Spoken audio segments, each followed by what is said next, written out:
Doctor, আমার LFT রিপোর্টটা normal, তবু ইউএসজি রিপোর্টে লেখা আছে ফ্যাটি লিভার। এই রিপোর্টটা ফেক নাকি? আমাকে দেখে মনে হয় নাকি ফ্যাটি লিভার হবে। আপনার আল্ট্রাসাউন্ড রিপোর্টে লেখা আছে ফ্যাটি লিভার, কিন্তু লিভার ফাংশন টেস্ট সবকিছু নর্মাল। তাহলে কি আল্ট্রাসাউন্ডটা ভুল ছিল?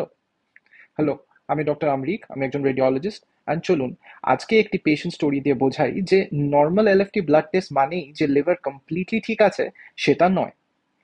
40 বছর বয়সী একজন রোগী, ওভারওয়েট, আল্ট্রাসাউন্ডে লেখা ফ্যাটি লিভার গ্রেড 2। কিন্তু এলএফটি রিপোর্ট যখন আমরা দেখলাম তখন এএলটি, এএসটি, বিলিরুবিন সবকিছুই আছে নর্মাল। হ্যান্স উনি বললেন, ডাক্তারবাবু তাহলে কি আল্ট্রাসাউন্ড রিপোর্টটা একদমই ভুল?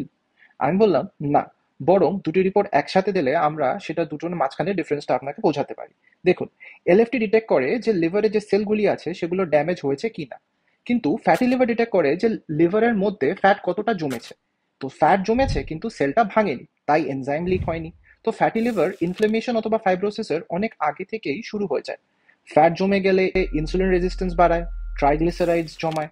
এই ফ্যাট এক সময় ফাইব্রোসিসও শুরু করতে পারে, যেটা ধরা পড়ে সেই ফাইব্রোস্ক্যান অথবা লিভার ইলাস্টোগ্রাফি দিয়ে। সো আল্ট্রাসাউন্ডে যদি ফ্যাটি লিভার ধরা পড়ে ইগনোর করবেন না। এটা একটা আর্লি ওয়ার্নিং, এবং শুধুমাত্র ডায়েট কন্ট্রোল, লাইফস্টাইল চেঞ্জেস এবং মেডিসিনসে ঠিক হয়ে যায়। So share it to someone who may need it, and follow us for more such medical insights.